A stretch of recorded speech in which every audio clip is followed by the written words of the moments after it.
हस्तिनापुर के प्राचीन साम्राज्य में एक व्यक्ति रहता था जिसका नाम सुनने वाले सभी की रूह कांप जाती थी, भीम।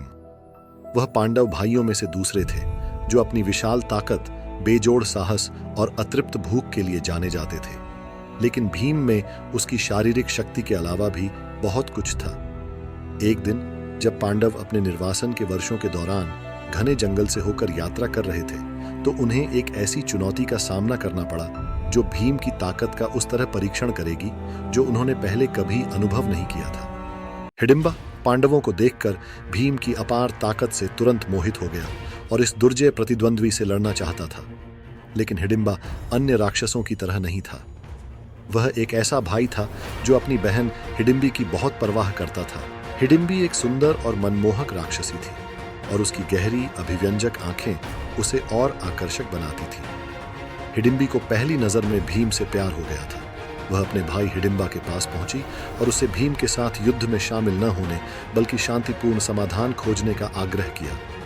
हिडिंबा अपनी बहन के प्रति स्नेह और भीम को चुनौती देने की इच्छा के बीच फंसा हुआ था। भीम अपनी ओर से युद्ध से भागने वालों में से नहीं थे।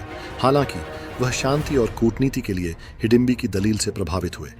भीम एक शर्त पर हिडिंबा से सामना करने के लिए सहमत हुए कि हिडिंबा जंगल में किसी भी जीवित प्राणी को नुकसान नहीं पहुंचाएगा। इस प्रकार भीम और हिडिंबा के बीच एक घमासान युद्ध शुरू हुआ और उनकी ताकत समान रूप से मेल खाती थी। लेकिन हिडिंबा कई रूप धारण कर सकता था और बहुत फुर्ती के साथ अपनी जगह बदल लेता था।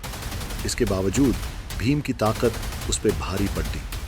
जब हिडिंबा चित्त हो गया तो भीम की करुणा चमक उठी। उन्होंने अपने नेक चरित्र का परिचय देते हुए हिडिंबा की जान बख्श दी। भीम के नेक व्यवहार से प्रभावित होकर हिडिंबा ने पहचान लिया कि इस दुर्जय योद्धा में बल से भी अधिक गुण है। उसने दोस्ती के लिए हाथ बढ़ाया और भीम ने गर्मजोशी भरी मुस्कान के साथ इसे स्वीकार कर लिया। इसके बाद के दिनों में भीम और हिडिंबी के बीच दोस्ती और प्यार का गहरा रिश्ता बन गया। भीम की ताकत और बहादुरी न केवल युद्ध में उनके पराक्रम के लिए बल्कि उनकी करुणा और क्षमा करने की क्षमता के लिए भी प्रसिद्ध हो गई।